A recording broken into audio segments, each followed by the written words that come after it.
Good day, everyone. This is my group, and we have gathered. Char, joke lang. Anyways, we're here to report chapter 10, which is about business ethics.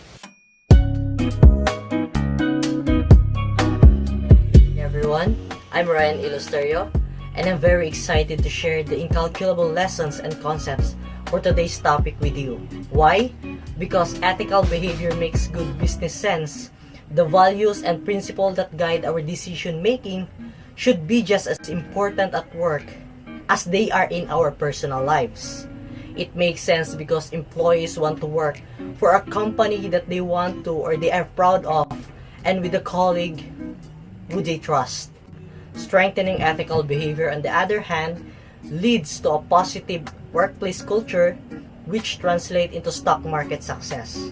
As a result, this is the primary reason why it is critical to consider and follow business ethics. Business ethics. Good ethics are good for business. Even the best strategic plans can be derailed by unethical behavior. This chapter discusses the significance of business ethics in strategic management. Business ethics can be defined as the principle of conduct that guide decision making and behavior within organization. Good business ethics is also a requirement for effective strategic management. Good ethics is simply good for a business. Since we are talking about business ethics, why is it important for having a business ethics in an organization or in a certain company? Is it important because business ethics can improve the law by outlining acceptable behavior that are not under the control of the government? Corporations develop business ethics in order to promote employee integrity and gain the trust of key stakeholders such as investors and customers. Next topic would be the Code of Ethics. A Code of Business Ethics is a document that provides behavioral guidelines for an organization's daily activities and decisions. Having Code of Ethics, on the other hand, is insufficient to ensure ethical business behavior. A Code of Ethics can be viewed as a public relation ploy, a collection of platitudes, or mere window dressing. Periodic ethics workshops are required to sensitize people to workplace situations where ethics issues may arise in order to ensure that the code is read, understood, believed, and remembered. If employees see examples of punishment for code's violation as well as the rewards for upholding the code, then they will understand the significance of a company's code of ethics. Hi, so it's me again. I'm back, and our next topic will be about unethics culture or unethical culture. But before I proceed to discussing what an ethics culture is, let us first know and define what an ethics culture or ethical culture is. So it is defined as sets of expectations, assumptions, and expectations of managers and employees about the organization and how they are to be prevented from behaving unethically, and how the organization encourages them to practice or to behave ethically. So with that being said, it is then very important that ethics culture, ethical culture permeates among the organization. Permeates meaning yung ma-share or mapalaganap sa mga organisasyon. So, City Corp developed a board game called The Word Ethics, and its goal is to help managers and employees behave ethically in their organizations. So how does the game work? So the board game works like it gives it gives the players. Players are the managers or employees. It gives the players situations, and the players, like the managers and employees, are to give out the right answers, the right decisions, and the right moves to be done as managers and employees. So in that way, managers and employees are practiced on how to behave, on how to react to certain situations. So Ryan had already discussed about or introduced to us about business ethics and the such. And here I am again talking about ethics once again. But is it really a must that we have this business ethics in our organization or in our organization? Harris Corporation and other firms warn their managers, their employees, that if ever any of them are caught not reporting any unethical behaviors observed or discovered in their organization or in their firm, there's a possibility that they'd be ejected or they'd be fired from the company. And SEC, or Securities and Exchange Commission, just recently developed or improved their whistleblowing policy, which mandates that any person, employee, manager, whoever caught unethical behavior that is done or whoever discovers unethical activity done within their company or within their area, they are to report it to the proper authorities. And if ever they fail to report such actions, then they are to be punished or they are to be penalized. But by the way, what is a whistleblowing, or what is whistleblowing? Whistleblowing are policies that is created which requires an employee to report any discovered or any seen unethical behaviors within the company or the organization. It's that simple. Now that we are at this point, maybe some of you are wondering kung bakit, Carl, ba't ba natin pinag-uusapan mga bagay na to at bagay na yan? Why talk about things that are this and that? Well, to end that curiosity of yours, since our subject is strategic management, and as strategists or future strategists, it is our job, our responsibility, our obligation to develop, to communicate, and to enforce these business ethics in our soon-to-be organizations or firms. But, there's a but. It does not mean that since we are the strategist, susuluhan natin yung trabaho na ma-enforce, ma-develop, o ma-communicate yung mga business ethics. Kasi nga, dito papasok ang isang highlight na trabaho ng manager. So as managers, since they have the title, they have the power, everyone would look up to them. So, as managers, it is also their job to enforce and be a good role model to every employee. So meaning, dapat ang mga managers ay maging role model o modelo para sa lahat.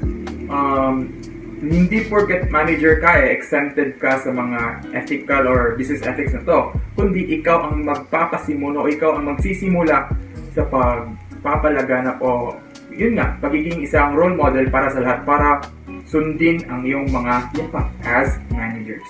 So now, speaking of managers, medyo mag-side topic muna tayo. Pero itong topic na to ay matatagpuan pa rin dun sa binigay ni ma'am na handouts or reference book.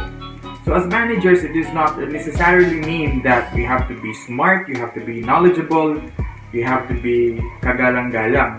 Kasi nga, aanhin ba natin ang katalinuhan, yun, kagalang-galang, o maraming experience kung as a manager, hindi ka naman open o hindi mo naman kayang maging isang ganap na leader o modelo sa iyong mga employees. So, like what I've said before or a while ago, as managers, it is their job or our job to also help in implementing and enforcing these business ethics in our organization or in our firms. And it's not really necessary that we have to be smart, to be knowledgeable, to have very many experiences in life. It's okay that we're simple or we're just good leaders or we're just good models to our subordinates or to our employees. And plus points na lang yung matalino ka, knowledgeable ka, at saka kagalang-galang. So as managers, once again, we should be role models and good leaders to our employees. No society anywhere around the world would survive for a very long time or would succeed without the trust and confidence from their subordinates or their friends or their family or their employees in the business world. So kahit nga sa bahay natin, sa paaralan, sa classroom, di ba may mga ethics tayo, may mga manners or etiquettes tayong mga sinusunod para maging kaaya-aya at anong tawag din? Para maging livable. Yeah, para maging livable ang workplace. So, tulad lang din doon ay kailangan din na sa isang organisasyon o workplace ay may mga ethics tayong sinusunod at laging nilalagay sa isipan para nga mas maging produktibo at saka mas mag-progress ang ating kumpanya, organization, or firm. So I guess that would be all about my report and I hope na may natutunan kayo kahit konti lang. At bago ko pala tapusin ang report ko, nais ko lang rin na ibahagi sa inyo ang isang statement na galing na rin sa resource na, sa reference material na binigay ni ma'am na it is stated in history that if a person or an organization or community has a full trust or a better trust on their business ethics or their community ethics, there is a higher, greater chance of them being successful and a greater chance in economic growth and progress. So thank you, and the next report will be about examples of unethical behavior such as bribery, which will be reported by Ms. Charlene Gupio, and then love affairs at work, which will be reported by Ms. Thea Fuentes. So please stay tuned. Hello everyone. So now I will be reporting about bribes in business ethics. So bribery is defined by the Black's Law Dictionary as the offering, giving, or soliciting of any item of value to influence the actions of an official or other person in discharge of a public or legal duty. It is a gift bestowed to influence a recipient's conduct. So, ang bribery ay isang temptasyon ng isang tao. Kasi yung sinasabi nila na gift ay pwedeng pera, mga goods, ari-arian at iba pang pwedeng ipambayad. Ang bribery ay isang krimen sa mga iilang bansa, lalo na sa United States. Kino-consider nila ito na illegal at unethical sa US. Pero sa ibang foreign countries, ang bribery ay acceptable po siya sa ibang foreign countries. Like parang legal na sa kanila na gawin iyon. Halimbawa ay yung nagtitip ka sa mga employee mo. Ang tipping kasi ay isa rin sa uri ng bribery. Ang World Bank, International Monetary Fund, the European Union, the Council of Europe, the Organization of American States, the Pacific Basin Economic Council, the Global Coalition for Africa, at ang United Nations, sila ang nagtaguyod ng mahalagang pagkukusa ng anti-bribery at pangingikil. Ang United States Justice Department sa mid-2019 ay dinagdagan ang pag-uusig sa umano'y kilos ng dayuhang suhol. Kaya sa mga may business po ngayon, doble ingat po tayo dahil nauuso po ngayon ang pagsusuhol at pangingikil. Yun lang po at maraming salamat. Good day, classmates. I am Thea Fuentes and I will be reporting the last topic, which should be the love affair at work. So, first question, what does love affair means? So, when we hear love affair at work, so it comes to our mind that love affair at work, it is a romantic and sexual relationship. It is temporary one between two people. It is a great enthusiasm. Next question is there any laws in the Philippines highlighting this? So, as of 2018, there is no government policy. So, the matter of workplace romance issue is controlled by companies' management prerogative. A Wall Street Journal article said that in such a relationship, in the America, 5% of all firms sampled had no restrict on such relationship. 80% of the firm has existing policies regarding love affairs at work. 34% of the firm strictly prohibits relationship in the workplace. 39% of the firm requires individuals or employees to inform heads or bosses about any existing relationship in the workplace. So overall, despite what country or what firm it is, there are existing policies with regards to love affairs at work. So why it is to avoid? So first is sexual harassment. Sexual harassment, it is ito po yung may example, may lalaki na may gagawin siyang hindi kanais-nais sa babae. Next is lack of focus at work. So ito po yung hindi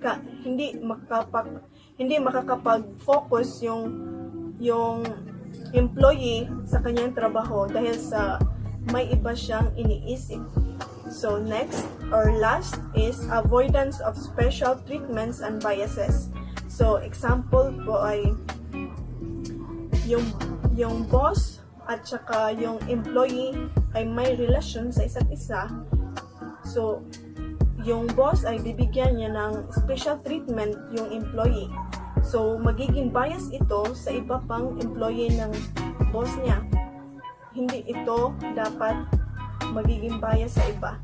So that's all for my topic.